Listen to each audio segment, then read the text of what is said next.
When COVID-19 was first announced in Kenya early last year, many of us felt threatened and very desperate. And from there, things started changing. The school calendar was affected, businesses were lost, people lost jobs, and it has never been business as usual. But thanks be to God that with the discovery of the vaccines, there is a ray of hope. In today's episode, we shall be speaking to a doctor who is an expert in the area of vaccines. So he's called a vaccinologist. And he has also had an encounter with COVID-19 and has come out strong. I am Lucy Wawero. Welcome to Rays of Hope. We're very happy today that we've been joined by an expert, a friend, a colleague also in the ministry, and that is Dr. Moses Mwangi, who is here to share his expertise in this area that we are discussing today. He is a pharmacist and is also very well versed and trained and has practiced in the area of vaccinology. Karibu sana daktari. Thank you. Please introduce yourself as you say hi to the viewers. Thank you for having me. I greet all our listeners wherever you are. My name is introduced is Dr. Moses Mwangi. I am from Murang'a. I am a pharmacist who studied at the University of Nairobi, School of Pharmacy, and thereafter focused on the area of vaccines for 24 years, working in the area of vaccinology, in research, in development, in commercialization of vaccines. Many of the vaccines that are used currently in Kenya, especially beyond what we were calling KEPI, the 6 diseases that were there at the beginning. Many of the newer vaccines, including the vaccine for rabies, the vaccine for meningitis, meningococcal meningitis vaccine, the vaccine that people take when they travel, called the yellow fever vaccine, and more recently we have introduced a cholera vaccine and influenza vaccine. I have been involved over many years. There is a gentleman who lived in France between the year 1822 and 1895. His name was Louis Pasteur. Louis Pasteur is the one who came up with the germ theory of disease. Before Louis Pasteur and another Englishman called Edward Jenner, when people died, hapa kwetu watu walikuwa wanasema wamerogwa. We didn't know about germs. And so Louis Pasteur came with the germ theory of disease, and I am a student of Louis Pasteur. I worked for his company, which he started in 1895 for 24 years. And Louis Pasteur used to say, to treat is good, to prevent is better. Prevention is better than cure. On top of being a vaccinologist, I am a born-again believer. I am an elder at Kahawa West Baptist Church, where I'm a tent maker. I'm an associate pastor. So when I'm not in the medical world, I am sharing the gospel. And we've done a lot of work in Murang'a, of mission work and other areas. So to speak to my fellow brethren, my fellow ministers, my fellow sojourners is a joy on matters vaccines. Yes.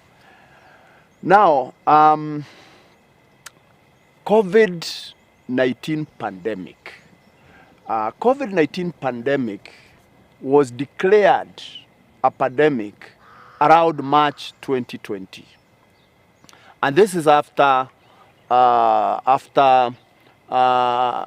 we got the first case of COVID arising in China, in Wuhan, China.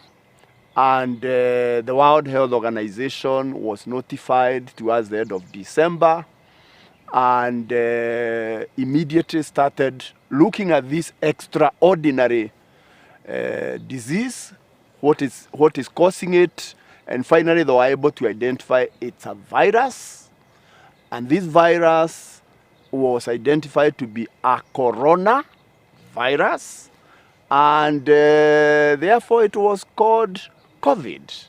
And the word COVID means corona virus disease. CO corona, VI virus, D disease.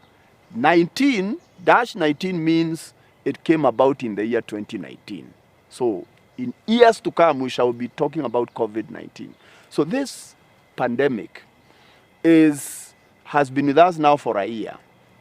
And a pandemic is a disease that is caused by a new pathogen. That pathogen now happens to be a virus. A pathogen is a germ that causes disease. It's caused by a new pathogen, a novel, we call it a novel virus, and it spreads beyond where it sprouts. This one came from China, and within weeks it had spread to several countries. Within a few months, it had become a global phenomenon. That is what we call a pandemic. And the last pandemic in living memory that was as dangerous as the COVID-19 was in 1918. In 1918, we had another big pandemic caused by an influenza virus. Influenza is the cause of what we call flu. And I like to distinguish between flu and common cold, because common cold is not a flu. Flu is a serious disease that is responsible for more than 500,000 deaths every year for the last so many years. And this flu, in 1918, we called it the Spanish flu pandemic because it was first reported in Spain. It's not that it started in Spain. In fact, it had already been going on in the US and many other places. But it was during the First World War. 1918 was the end of the First World War, so it was very difficult during the war to make any communication. But Spain was not involved in war. So when they reported the case, it was then called the Spanish flu pandemic. And between 1918 and 1920, it was there for 2.5 years. It caused the death of over 50 million people. COVID-19, so far, we have not reached 5 million deaths. And we pray that we don't reach there. So it's important for us to appreciate the fact that the world has experienced other big pandemics even before the 1918. And so we are now in the middle of this COVID-19 pandemic. This is a virus that is transmitted. It's airborne. At the beginning, we were not quite sure whether you can get it from touching a bench or what. Now we know it is airborne. It is air droplets. You can get into a room, and if you have a virus and that room doesn't have good ventilation, and you speak without a mask, then the virus can be hanging in the air, and somebody else can come in and get infected. You can also get it by touching on surfaces. And when you get this disease, when you get this virus, the virus has an incubation period. That is the time it takes between you get sick. So it takes about 3 to 10 days for the virus to establish itself in a person. On average, within 5 days, someone will begin to have symptoms. I think God has been gracious, because even though COVID-19 is a dangerous virus, 90% here in our own country, Kenya, 90% of people who get the COVID virus do not get sick. They don't get any symptoms. They don't even know they got the virus. They recover. They don't know. And they will never know, some of them. Some of them get to know when they got to get tested. A friend of mine was traveling to abroad recently, and she had no problem. But she needed to do a COVID test because it was required to go to the UK. So she went and did the test. And lo and behold, she was positive. She didn't know. But you know, when people are told they are positive, sometimes they get sick. Not because they are really sick, but psychologically. It's important for you to know that 90% of people do not get any symptoms. We say they are asymptomatic. And then the 10% that remain, some of them will have what we call mild symptoms. Others will develop the disease to get to severe symptoms. And only about 2% of people who get sick with COVID die. So when I say that God has been gracious, majority of people, no symptoms, large majority. And then only about 2% die. Of course, when you say 2% of 50 million Kenyans, if you do the maths, it's many, many people. Therefore, the disease is dangerous. So we've come a long way since the virus came about, and the symptoms that I would like viewers to have in mind when you are, for example, you get the virus and then you develop symptoms, the first symptoms that you experience is fever. Your temperature goes up because this virus is able to bring about fever, and that fever eventually you may begin to have a cough, a dry cough, a very characteristic cough. And at that point, if you have fever and you have a cough, at that point you need to go to hospital. You need to go to hospital so that you can be tested. Because the third symptoms that might come around is a little bit more difficult. And that is difficulty in breathing. Because the virus, it comes through the nose. It can also come through the eyes. It can come through the mouth. In the nose, at the back of the mouth, and all the way down to the lungs, we have some cells that this virus attaches to. It doesn't attach to any cell. It only attaches to very special cells that have a place where it gets. We call this receptor AC2 receptor. That is the only cell it can attach. And the respiratory system have those cells. There are a few in the gut, in the intestines, there are a few. So when the virus now is getting down and you begin to get difficulty in breathing, I think at that point you begin to be concerned. So it's very, very important when you get the first signs, go to hospital, get tested. And even as you are waiting for results to come, please isolate yourself so that you can protect your loved ones. Isolate yourself even before the test results come. If they come negative, hula. If they come positive, already you have protected your people. I think we'll come to management of this disease a little later. But just to say that all countries of the world are affected. When we look at globally, the country with most cases is the United States of America, where they have documented well over 30 million cases so far.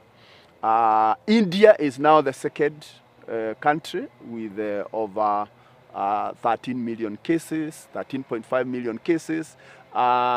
Brazil is number 3, and so forth. Here in Africa, South Africa is our number 1 country.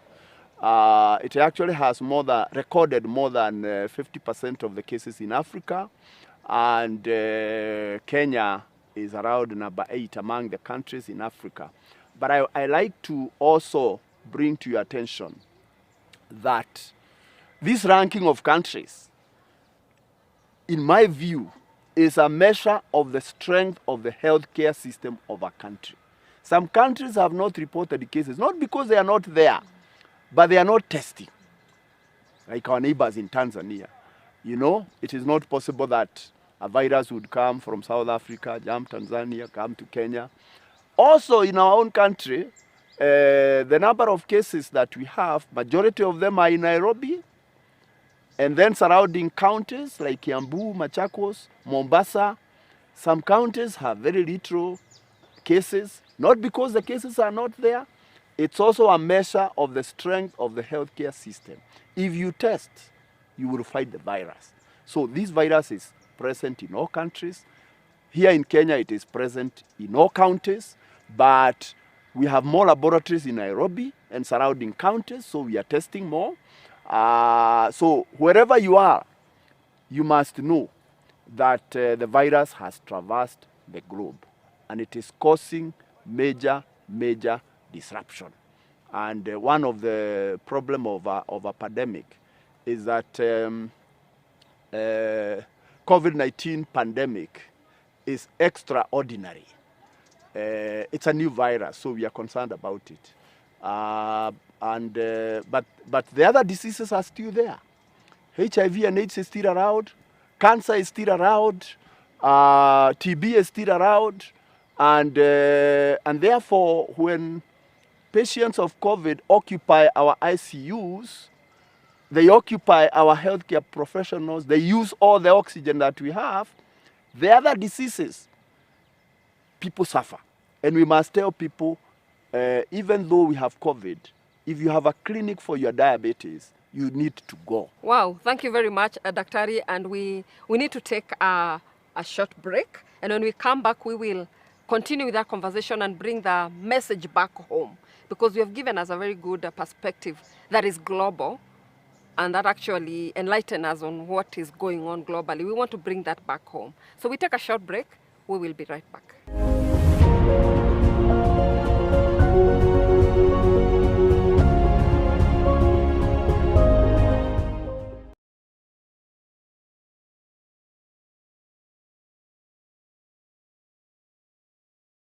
Eden Health and Immune Booster is a range of herbal medicine registered by the Pharmacy and Poisons Board of Kenya.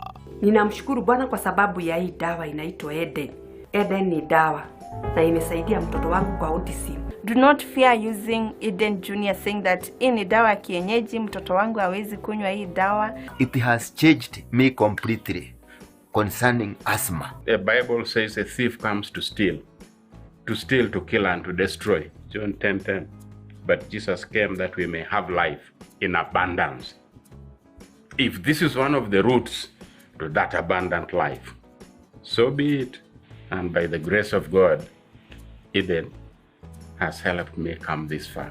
Contact us on 0721 755 755 or 0707 180 266. Eden Health and Immune Booster. Order yours today.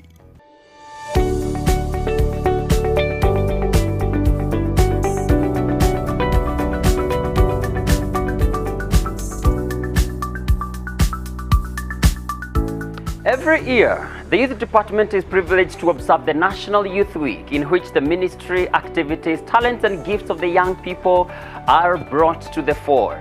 And each year, we get a theme that guides those ministries and activities. This year, our theme comes from the book of Psalms 119, verse 105, that says, "Your word, O God, is a lamp unto my feet and a light unto my path." Due to the prevailing circumstances, we may not be able to meet in our churches to observe these activities and programs as usual. However, the Youth Department, in conjunction with CAX TV, will bring to you different programs and activities that include the daily word exposition with the Secretary General, topical discussions relevant to youth and teenagers, and what's more, we're gonna have a live gospel DJ mix show on Friday 23rd, saa 2 mpaka saa 5 usiku. So be sure to stick with us on CAC TV as we observe Youth Week this year. Na vijana tusome Biblia. Have a blessed Youth Week 2021.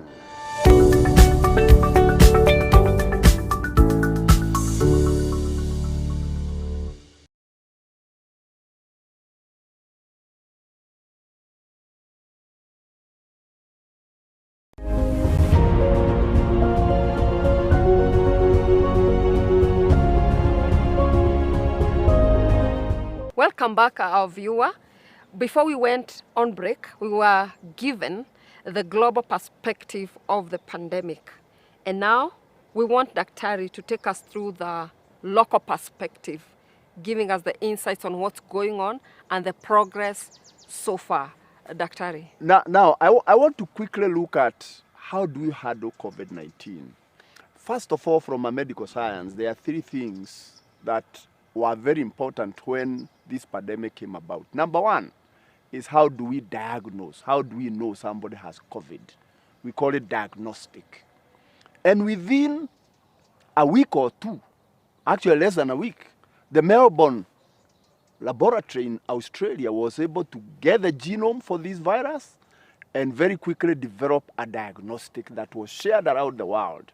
And very, very quickly we were able, using a PCR, which is an equipment we use for other viral diagnosis, and they were already present, they were used.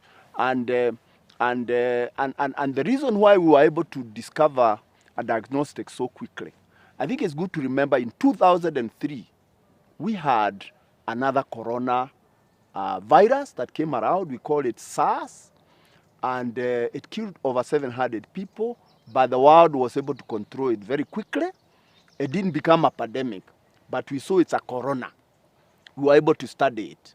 We were able to know what is its antigenic danger. In other words, an antigen is the place where the part of the virus where it attaches itself to the cell. We were able to know it's a spike protein. When you see the drawing of a corona, you'll see some spikes. That spike is where it attaches to the cell and eases itself inside the cell. So we knew spike protein is the thing, and therefore we were able to come up with a diagnostic. Number two is what we call therapeutics. Therapeutics is drugs to treat. When a disease comes, we want to know, can we be able to kill this pathogen? What drugs can we use? And we have had so many trials of various drugs. Even now, the WHO set up what we call solidarity trials in many countries involving many scientists, and they have looked at many, many drugs. Some of the drugs are available. We want to repurpose them, and a number of them were suggested, but when they were checked, they have not been effective, like hydroxychloroquine. We have a good, some drugs that showed very good effect, like dexamethasone, which we are using now in a patient who is in ICU. And the trials for drugs are continuing until we find a cure. That's number two. Number three is vaccines. As we say, prevention is better than cure. And vaccines are the best tools to prevent a disease. And we have discovered in the last 100 years of medicine, I always say, if you want to change the health of a community, what is the first thing you can do? The first thing you can do is introduce clean drinking water. You cut down infections. What is the second thing you can do? Find a vaccine. Wherever there is a vaccine, especially for viral diseases, COVID-19 is a virus, you look for a vaccine. So, in those three areas, we have progressed. For diagnostic, we have PCR, but we are still looking for rapid tests that people can use at home, but we don't have very reliable ones, so we use PCR. In therapeutics, we are continuing with the research. In vaccines, during the last 1 year, there were more than 200 candidate vaccines going through various stages of trial. And to date, now in April 2021, we have 12 vaccines that have proved to be effective. And for you to develop a vaccine or a drug, you go through various stages. There is what we call preclinical. Preclinical is before you start testing in humans. Humans, we say clinical. Preclinical, you are in the laboratory. You may be using laboratory animals to test an idea that you have. Once you prove it in laboratory animal, you now come to test it in humans. And this stage of preclinical for COVID-19, we did it very quickly. Why? Because we had done some preliminaries in 2003 with the SARS, which we now call SARS-CoV-1. Then In 2012, we had another corona called Middle East Respiratory Syndrome. It didn't go very far. It's also a corona. We perfected. We knew the antigen to use. So when COVID-19 came, by the way, the virus, as scientists, we call it SARS-CoV-2. SARS-CoV-2. The CoV-1 was in 203. So we have the benefit of studies since 2003. So preclinical, we did it very quickly. We came to clinical. In clinical, we have 3 stages. Stage 1, stage 2, stage 3. Stage 1, you only need about 30 people, whereby you test your vaccine or the vaccine you have in mind. You test it, you give somebody today, you check after day 7, day 14, day 30, and you can see whether you have antibodies. The body has reacted to produce antibodies. And you can test different dosages. You can check safety. How safe is it? Then you calibrate and select maybe 1 or 2 that gives you good antibodies and it is safe. You take it to stage 2. Stage 2, you need about 1,000, 2,000 people, whereby now what you got in stage 1, you try it in a bigger scale. And during that time, you are also calibrating to see the best optimum. And stage 2, you can achieve it in a few months. Stage 1 is 1 month, stage 2 is a few months. Then, very quickly, you go to stage 3, where you need to test it in thousands of people of different color, white people, black people, brown people, red people, in different countries. You do what we call multi-center studies, and you test your vaccine now, which you have proven in phase 2. You test it. Half the people receive the vaccine. Half the other people receive a placebo or something which is not the vaccine.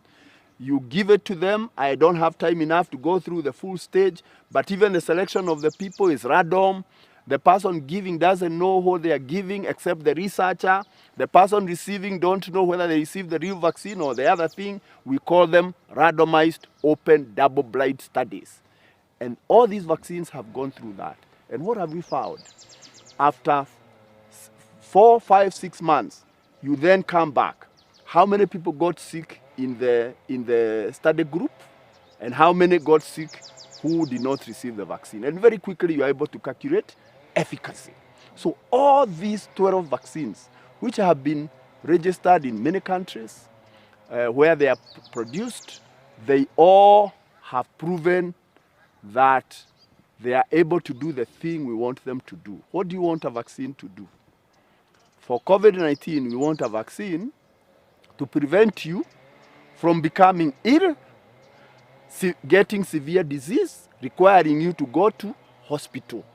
All these vaccines prevent 100% people from becoming ill or getting severe disease so that they need to go to a hospital. Number 2, what do you also want the vaccine to do? You want it to be safe. You want it not to cause side effects, serious side effects, because we give vaccines to people who are not sick. So if you are not sick and you get a vaccine and you get side effect, even a small thing become blown up. So these vaccines are safe, all of them. And I dare say, so far in the US, we have the first vaccine registered was by a company called Pfizer. The second one was by a company called Moderna. In the UK, the first vaccine to be registered was also Pfizer, and then they registered the AstraZeneca vaccine, which is also registered in Kenya and registered by the World Health Organization. Why do we want the World Health Organization to register? Because the World Health Organization has more than 200 member states, and if they are able to confirm that the vaccine is good, then even in countries where they don't have the capacity, we are safe. As at April 2021, more than 150 million Americans have received COVID-19 vaccines. More than 50% of the UK adults have received COVID-19 vaccine. more than 60% of the Israelis have received COVID vaccine. Here in Kenya, we are still very low. We are at 300,000, 400,000. We received 1 million doses. And people have not taken the vaccine. And it is very important for you to know, when we are developing a vaccine, we are also thinking about who is the most affected. And the most affected by COVID-19 disease, the ones who would get severe disease are older people. Because older people also have other diseases. They have diabetes, they have blood pressure, they have cancer. You know, as you grow older, your immunity goes down. So we have tested this vaccine in people who are older than 65, and it works very well. Who else gets severe disease? Of course, healthcare personnel, because they are interacting with sick people all the time, and you don't know who has COVID, who doesn't. We want them to be well, to be available to treat us when we are sick from COVID, when we are sick from malaria, when we are sick from other disease. We want to protect our healthcare people so that they are able to serve us. They have a high risk, and we have seen some doctors and some nurses die. So we want to protect them. So the elderly people, actually the healthcare personnel are number one, the elderly people. And in Kenya, we have taken 58 and above. In some countries, they took 65 and above. They have been coming down. For us, we've taken 58 and above. We will come down as we get more doses. And then in Kenya, they have also added what we call other frontline workers. Other frontline workers include people like religious leaders. If you are a pastor, like I am, and you are called in a home where there is a bereavement or somebody is sick, you go and pray with them. So you are burying, so you are mixing. So the clergy people, the people who work in church, you are very lucky. Our government has considered you to receive the vaccine. Of course, you have the security personnel, because, you know, the police and other people, they are also frontline. You have teachers. We want our schools to remain closed and, to remain open. We want our schools to remain open. Children under 18 years, even when they get the virus, a large majority don't even know they got it. But they can pass the virus to a teacher who is older. So teachers have been requested to take the vaccine. And I tell young people, maybe you don't see other young people dying and you think that this disease is for older people. Fine. Please protect yourself and take care of yourself so that you don't become the one who takes the virus to your mother or to your grandmother. You are not sick, they get sick and they die.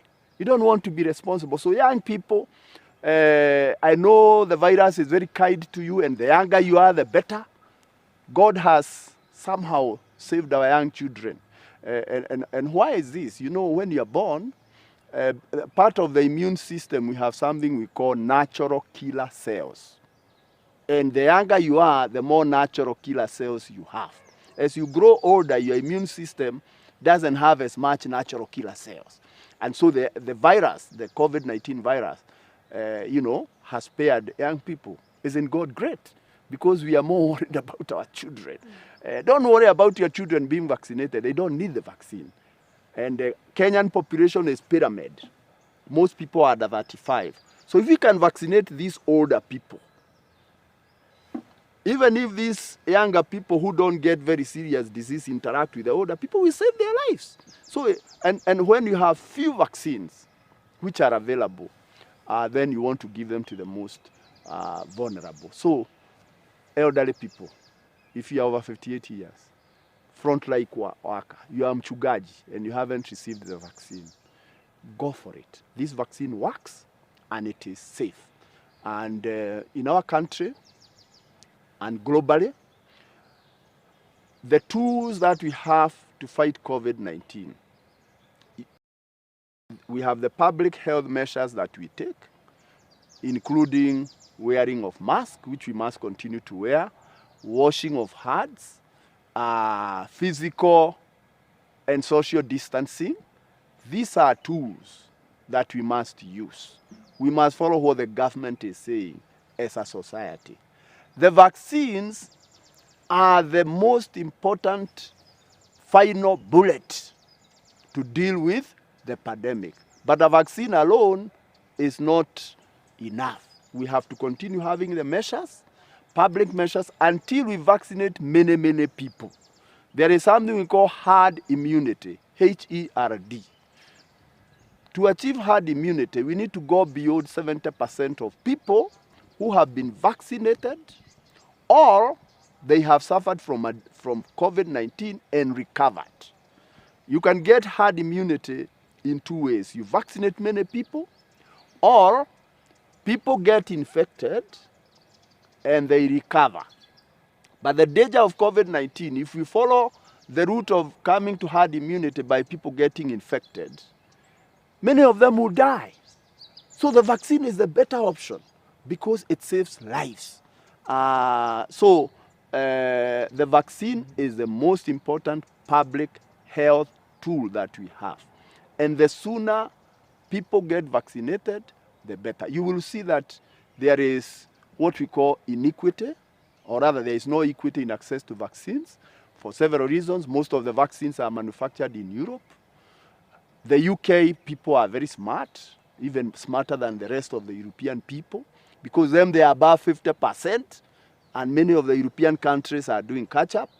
Now for us in Africa, we don't have a single vaccine manufacturer in Africa. We have to rely on vaccines being manufactured in India and other places. And currently, the pandemic is really increasing in India. So the Indian government have said, Serum Institute of India, who gave us the vaccine that we received in Kenya, the government is saying, you don't export until we vaccinate our people. So I suspect that we're going to have a problem of access to more doses. But the African Union is working well together with the World Health Organization. There is conversation with other manufacturers like Johnson & Johnson and other manufacturers, and I know that we will get. But it is important, while doses last, people should go. We need 2 doses, 1 dose now, the other dose in 5-6 weeks. The second dose is a booster.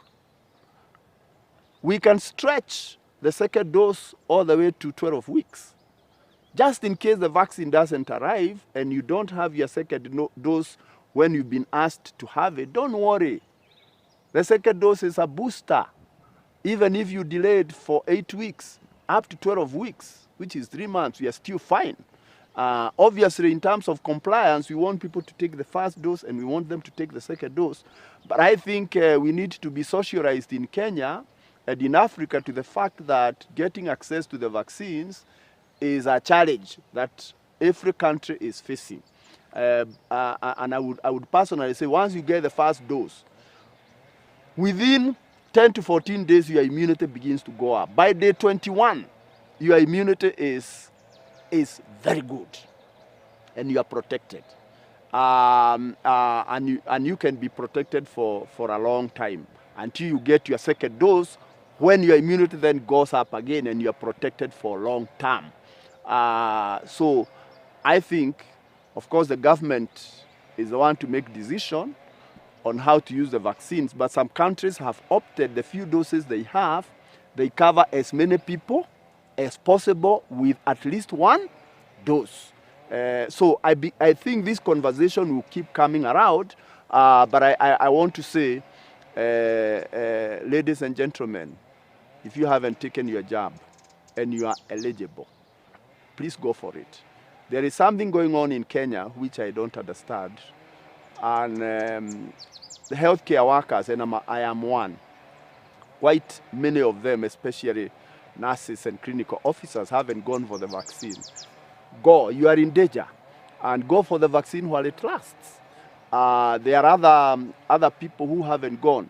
And then on the contrary, we have some people who are neither healthcare workers, nor frontline workers, nor elderly people, and they are getting access to the vaccine. This is something that should not happen, because our old mothers, our old fathers, our older people, we need to make sure we cover them.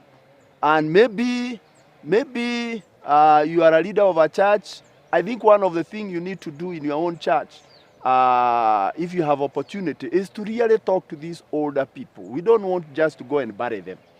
Let us encourage them to get the vaccine. And the county government should also help us here by telling the people where they can access the vaccine. Bringing the vaccine closer to the people, in the health centers that are closer to the people, so that we reach the elderly and protect them against this disease.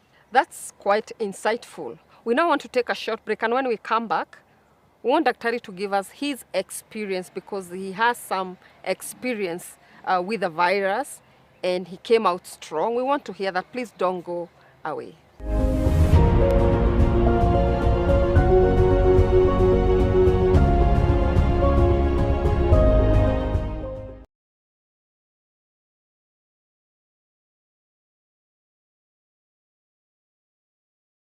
Eden Health and Immune Booster is a range of herbal medicine registered by the Pharmacy and Poisons Board of Kenya.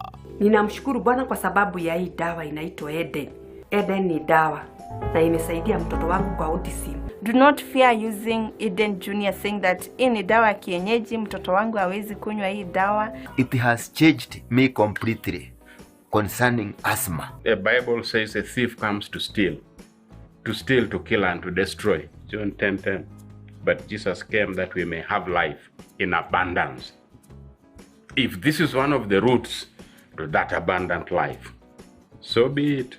And by the grace of God, Eden has helped me come this far.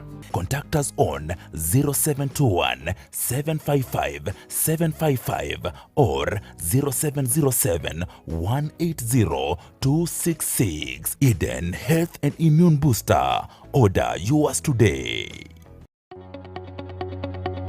We welcome your feedback on our programming. For questions or comments, kindly get in touch with us on email info@kaktv.org, SMS us on 22167 or call us on 0794 588 054.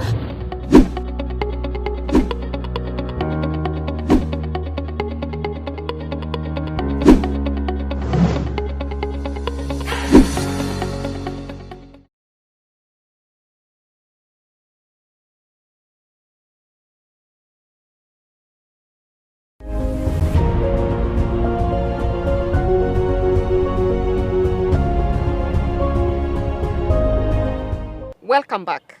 And we now want to hear from Daktari, his personal, very personal experience. And, if I may echo the words of the CS, I can get it, you can get it. And actually, Daktari got it. And he's a vaccinologist. So, Daktari, please take us through your experience and what you did.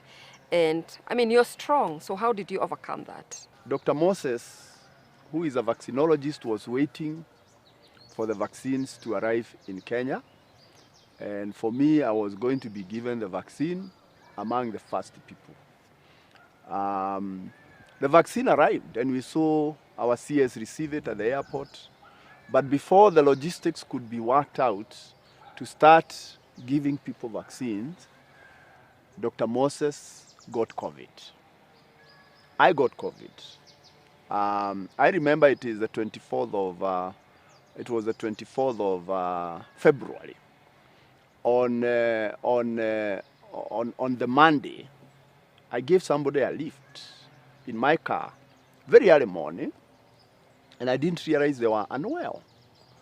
And but when I started talking to them, I realized that they couldn't talk because their throat was completely blocked. Anyhow, Wednesday, I started feeling fever. I was chairing a meeting and I realized as the meeting went on, I'm being feverish. And so I stopped the meeting and went to hospital. We did tests. At that time, we thought it was influenza, it was flu, because at the time in Nairobi, there was influenza type B that was circulating. So we... there was no sign of COVID at the time. My chest was completely clear. I didn't have a cough except the fever. Even the body was not very weak. But I took, okay, I got some medicine and I went home and isolated myself. And I told my family, now, the way I feel, I'm not sure. For me, any flu-like illness, being a doctor at that time, my mind tells me, suspect COVID, even if it is not. So I isolated myself and struggled through. Then on the 8th of March, I was diagnosed with COVID. I became positive for COVID and went through a very difficult time. I had mild symptoms. I went twice to hospital. At some point, for 3 days, I couldn't climb my stairs in my house because I was becoming breathless. But my oxygen concentration was still good. It was above 94. So no need to be put in hospital in an oxygen. So continue isolating at home. And I was able to go through the process and learned many, many lessons. Some of the things that are very, very important, which I had been advising, but now I can advise from an experiential perspective. There are some very important issues you need to look at when you're going through COVID, whether it is mild or whatever. And in fact, when you're going through any illness, number one is fever, because the body was very weak. You want to just sleep, fever. So you need to control fever with very simple dawas that are available in our local shops. Paracetamol of any kind, whether it's Panadol or whichever, 2-3 times a day, at least for 5 days, and thereafter as and when necessary if you're having fever.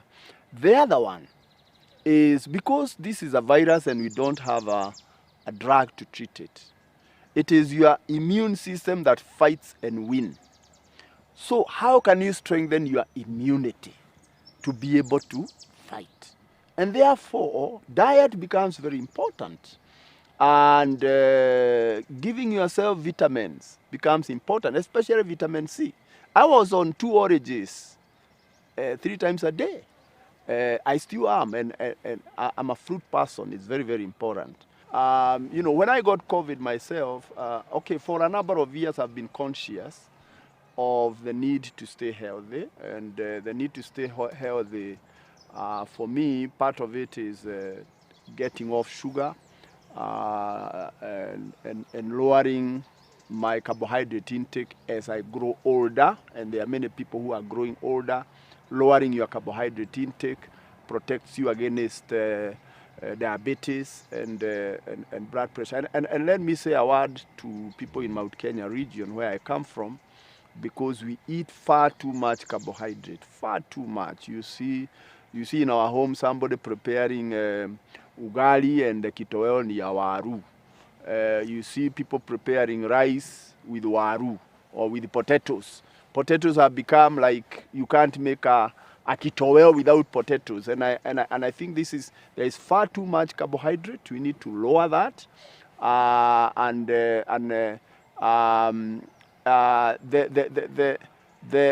The role of vitamins and minerals in our diet, and these come from vegetables, which should not be cooked too much, because again, when you cook them too much, you destroy the very nutrients. And that is where sometimes you see an immune booster like Eden Health, the immune booster.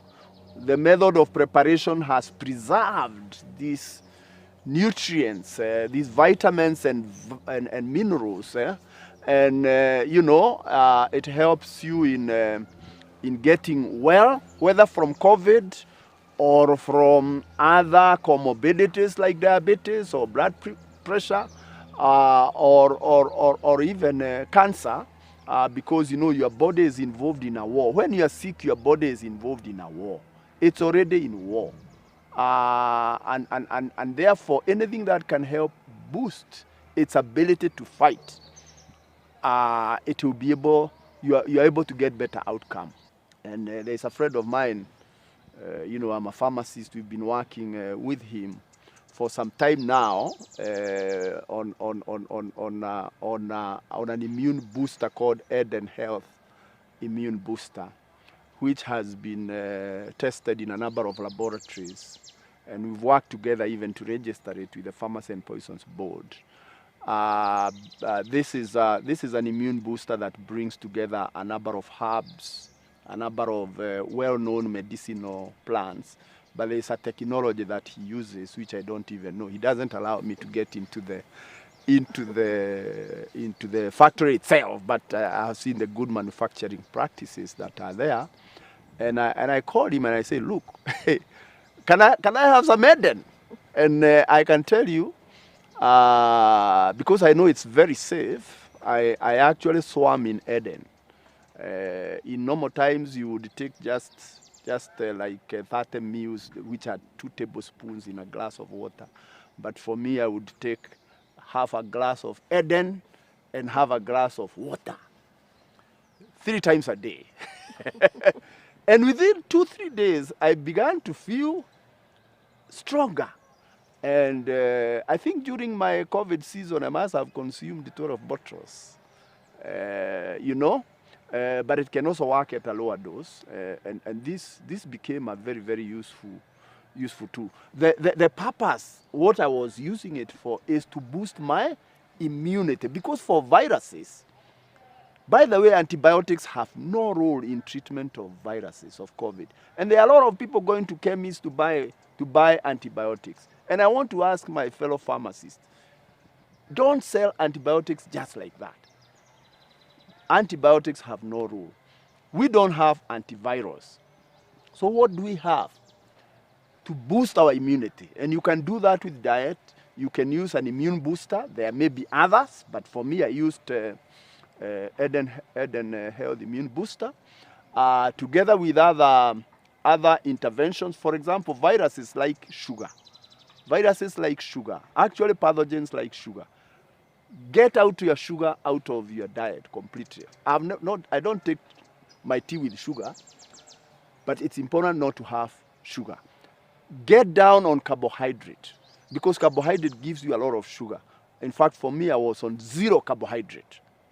Just vegetables and fruits and proteins. You know, you can have vegetables and meat. You can have vegetables and beans, but the beans without sugar. Some beans have sugar, yeah? Like some legumes have sugar, like what they call meiji. You know, it's got a lot of sugar. But the real beans, dry beans, you know, the beans we eat dry. So lower your carbohydrate intake. If you can be 0, the better. One of the things that surprised me is that before I got COVID, I was not diabetic and I didn't have blood pressure. But my blood pressure shot up.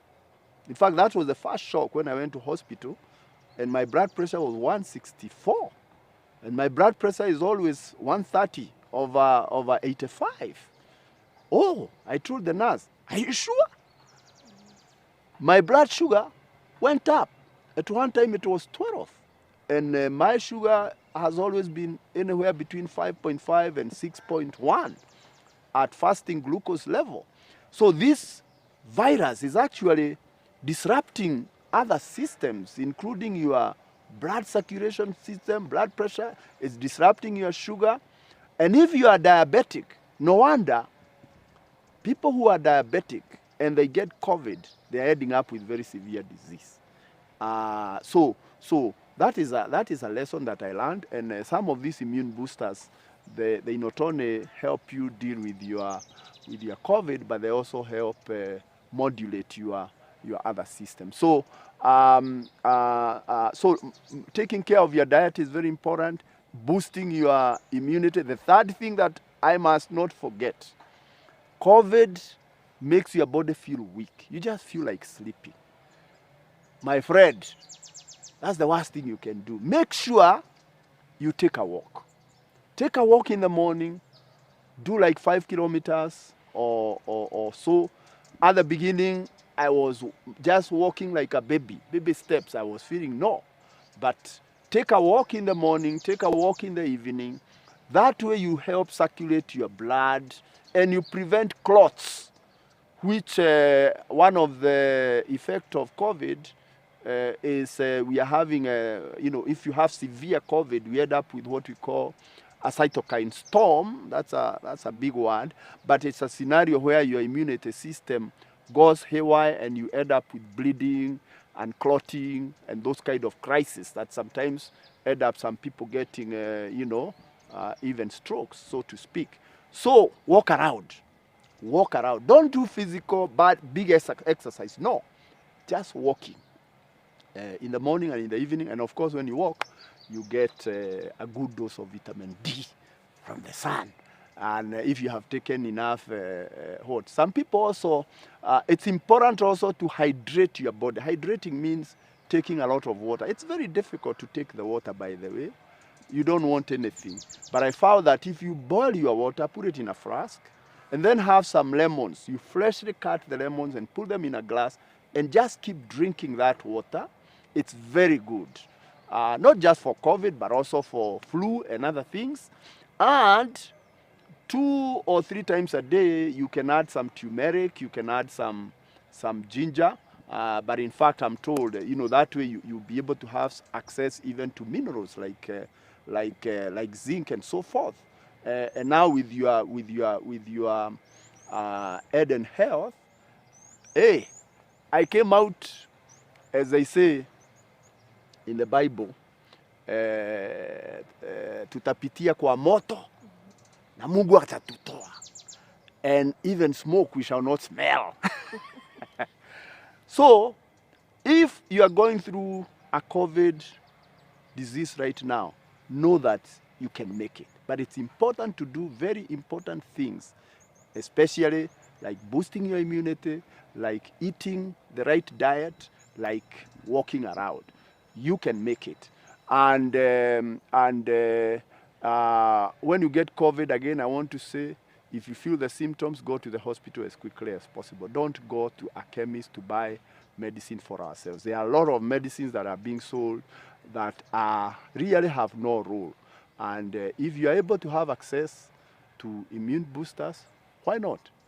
At least it worked for me.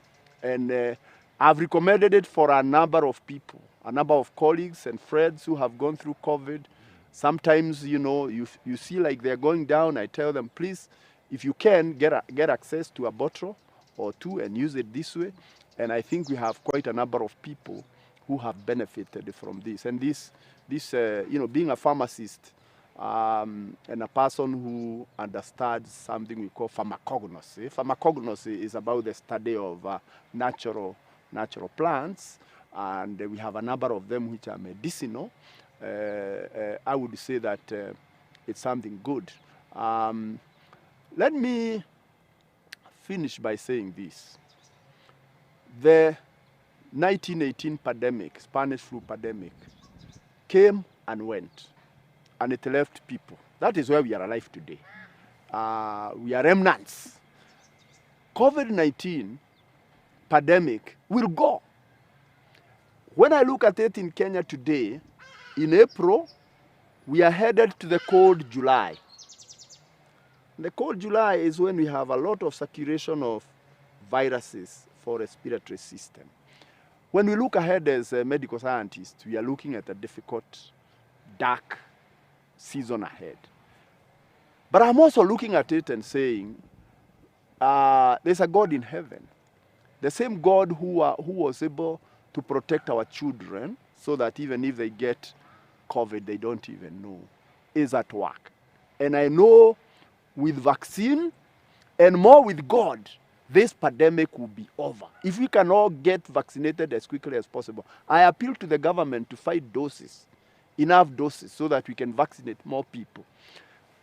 The vulnerable, we finish the 58, we finish the healthcare workers, then we come down to 50, then we come down to over 35 as we go on, but people should not jump the queues because we should be looking at the most vulnerable.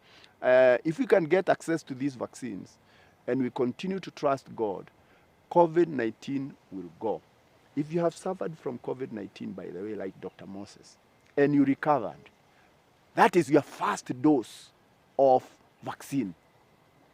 When you recover with immunity. You don't need to get another dose for at least 30 days.